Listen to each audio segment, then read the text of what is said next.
हम लोगों का सिर्फ एक ही मांग है, जो हमें काउंसेलिंग करा कर के नियुक्ति पत्र दिया जाए। 2022 में हम लोगों का उसी समय से हम लोग सेवा दे रहे हैं, उसी विज्ञापन के अनुसार हम लोगों को थी और लोगों का नियमित नियुक्ति हो गया और हम लोग 10,700 कुछ लोगों का नहीं हुआ। जो हम लोगों का मांग है, जो हम लोगों का एक काउंसेलिंग का भी डेट निकला, जो आप लोग को काउंसेलिंग करा करके नियुक्ति दे देंगे, लेकिन इसका डेट जो है निकल करके और फिर है सो वह बात को ख़त्म कर दी गया। इससे पहले तेजस्वी यादव हम लोगों को बोले, हम लोगों की बहनें जो लोग हैं जो भेंट की, तो उन लोगों को जो पत्र दी तो उससे पहले वो ऑफिस में बैठा करके बुला करके कहते थे जब हम सत्ता में आएंगे तो सबसे पहले आप ही लोग का बात मानेंगे।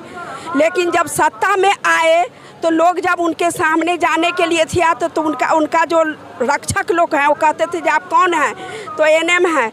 तो वो पूछते थे जो कौन आई है, तो छोड़ो उस बात को छोड़ो। और सत्ता में आने से पहले वो कार्यालय में बुला करके बात करते थे और कहते थे जब हम सत्ता में आएंगे तो उसके बाद सबसे पहले आप ही लोग का बात सुनेंगे और आप ही का काम करेंगे। जब सत्ता में आ गए उसके बाद माने लोग आकर के घेराव भी करता था, 2-4 आदमी आकर के मिले, उसके बाद भी वो चलते चलते जब उनका गाड़ी चलता था एनएम दीदी दौड़ते में, तब वो कहते थे कौन है बुलाओ, तो वह एनएम दी छोड़ो। तब पर भी लोग ज़बरदस्ती करके उनके पास जो लेटर दिया तो कहता हाँ आपके प्रक्रिया में हम लगे हुए हैं। अरे प्रक्रिया में आप 1 साल से प्रक्रिया में लगे हुए हैं, 1 साल 1.5 साल हो गया उनका सत्ता में आए हुए और प्रक्रिया में लगे हैं। तो जब बात का ये आगे होता है थी तो हम प्रक्रिया में लगे हुए हैं। प्रक्रिया में कितना समय? देखिए, स्वास्थ्य मंत्री तेजस्वी यादव जी, आपके ऊपर सारी बहनों का जो है कि भरोसा है। लगातार बहनें कर रही हैं कि आपने जब कहा था कि हम आएंगे तो सरकार, जब भी हमारी सरकार आएगी तो हम सारे बहनों को जो है कि इनका हक दिलाएंगे। आज बहनें आपसे मांग कर रही हैं, फिर भी जो है कि आप इनसे मिलने के लिए भी आपके पास समय नहीं है। और जब आपका काम रहता है तो आप कहते हैं कि हमारी सरकार बनेगी तो हम सभी बहनों को जो भी सुविधा महिलाओं को मिलनी चाहिए वो देंगे।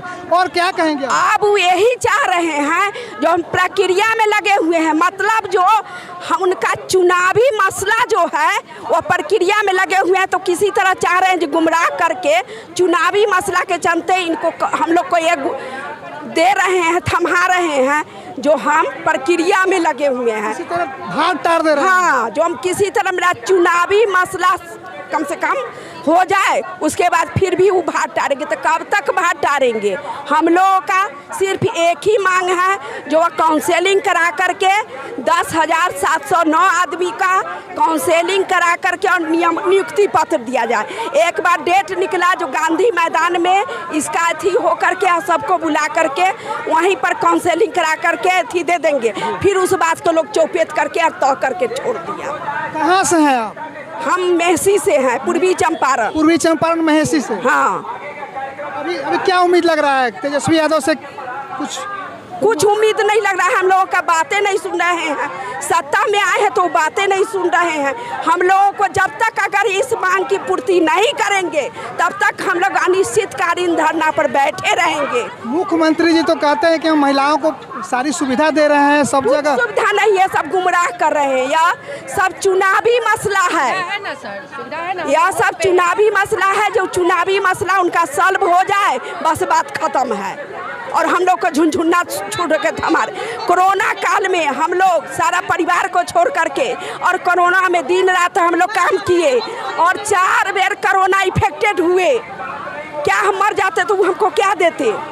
और तब हम लोगों को परमानेंट नहीं कर रहे हैं। इसलिए हम लोगों का यही मांग है जो वो काउंसेलिंग करा करके नियमित नियुक्ति दे, और नहीं तो अनिश्चितकालीन धरना रहेगा तो रहेगा। हम लोग इस बात पर डटे रहेंगे। हम लाठी खाएंगे, सचिवालय का घेराव करेंगे, उनके आवास का घेराव करेंगे, उनके कार्यालय का घेराव करेंगे, लेकिन हम लोग डटे रहेंगे तो डटे रहेंगे। इस बात से हम लोग नहीं हटेंगे तो नहीं हटेंगे। धन्यवाद। और बहन है, दीदी है, बात करेंगे। क्या मुद्दा है आपकी दीदी? हम लोग का एक ही मुद्दा है। मुद्दा ये है कि 10,709 जो 2022 में जो विज्ञापन के तहत जो वैकेंसी आई थी, वो वैकेंसी में बहुत विलम्ब हो रहा है। करीब 1 साल होने को है, लेकिन अभी तक उसकी प्रक्रिया आगे नहीं बढ़ रही है।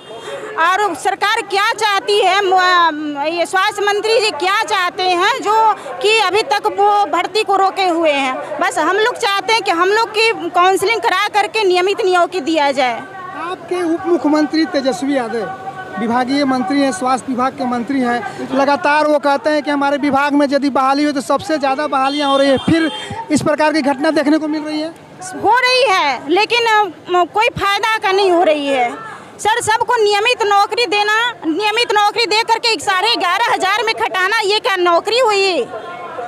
ये नौकरी 11,500 कभी महंगाई में क्या होता है, ना बच्चा पढ़ पाता है, ना सही से लोग खान पान कर पाता है, ना कपड़ा लता होता, बाहर में रहना। हम बेगूसराय से हैं, गया जिले के रहने वाले हैं, बेगूसराय से हैं, उतना दूर रह करके बच्चों का पालन पोषण करना, उतना में क्या होता है, उतना में खर्च पूरा नहीं हो पाता है। क्या नौकरी देंगे? परमानेंट नौकरी अगर देते तो कहा जाता कहाँ परमानेंट नौकरी दे रहे हैं। मुख्यमंत्री से क्या कहेंगी आप? मुख्यमंत्री जी से भी यही कहेंगे कि सर हम लोग को समान काम का समान वेतन, जो नियमित एएनएम जो करती है दीदी लोग वही काम संविदा एएनएम भी करती है, फिर इतना अंतर क्यों है वेतन में? जी, बहन का कहना है कि समान काम समान वेतन मिलना चाहिए और एएनएम बहन को जो है कि सारी सुविधाएं मिल रही हैं और इन बहनों को जो है कि सुविधा नहीं मिल रही है। हमारे साथ एक और दीदी हैं, उनसे भी बात करेंगे। क्या नाम है दीदी आपका? रिंकी कुमारी। क्या मांग है आपका जो गर्दनी बात आ गई है? बस हम लोग का वही मांग है जो हम लोग की सरकार के द्वारा जो विज्ञापन निकला उसके तहत हम लोग की बहाली हो, हम लोग को काउंसलिंग करा के हम लोग को बहाल करे। बहुत ही ज़्यादा लेट हो चुका है हम लोग की बहाली में। हम लोग से पीछे की वैकेंसी को क्लियर कर दिया गया है लेकिन हम लोग को पीछे ही रखा गया है। जो बड़ी वैकेंसी है, आखिर बड़ी वैकेंसी कब तक क्लियर होगी? तो बड़ी वैकेंसी कब तक क्लियर होगी? इतना क्या इलेक्शन का काम होता है तो वो बड़ा नहीं होता है, वो तो 10 दिन में पूरा हो जाता है। फिर ये 10,000 की नियुक्ति 1 साल में क्यों? इसके लिए तो वही आदमी नियोजित कर, वही अपने आदमी को लगाएंगे। जो बड़ी वैकेंसी है तो उसको इतना जल्दी क्लियर करें हम। कहाँ से हैं आप? बेगूसराय से। बेगूसराय से। क्या बोल रही थी दीदी? सर बीटीएससी में और भी वैकेंसी जो आई है, हम लोग से बाद वाली जो आई है उसको काउंसलिंग कराया जा रहा है, उसको योगदान करवाया जा रहा है। हम लोग में क्यों इतना देर है? आखिर बोलते हैं स्वास्थ्य मंत्री जी बोलते हैं बहुत बड़ी वैकेंसी है, तो बहुत बड़ी वैकेंसी है तो बहुत बड़ा एएनएम को जिम्मेदार। दोस्तों वीडियो को पूरा देख लिया आप लोग। जो पूरे ऑल ओवर बिहार से स्टूडेंट पटना धरना प्रदर्शन के लिए पहुंच रही है और सबसे पहले जो वीडियो क्लिप आप देखे थे वो बेगूसराय के एक हमारे एएनएम बहन है जो अपने बारे में बता रहे हैं 10 साल से हम एएनएम कर्मी हैं और 10 से 11,000 पर हम संविदा पे खट रहे हैं। 4 बार कोरोना पॉजिटिव हुए फिर भी बताइए जो डटे रहे। अगर उस समय मर जाते तो क्या तेजस्वी यादव हमें काम देता? कोई सरकार काम नहीं देता। दूसरी बात है जब तेजस्वी यादव सत्ता में नहीं थे उस समय सभी एएनएम बहन को बुला के बोलते थे अगर हम सत्ता में रहेंगे सबसे पहले आप लोग को परमानेंट करेंगे। और अभी देखिए 1 साल हो गया है और अभी काम ही कर रहे हुए लगे हुए ही हैं, अभी चुनाव में अपना लगे हुए हैं। उसके बाद अभी देखिए केंद्र सरकार का चुनाव है, फेडरल सरकार का चुनाव होगा तो उसी में लगे रहेंगे।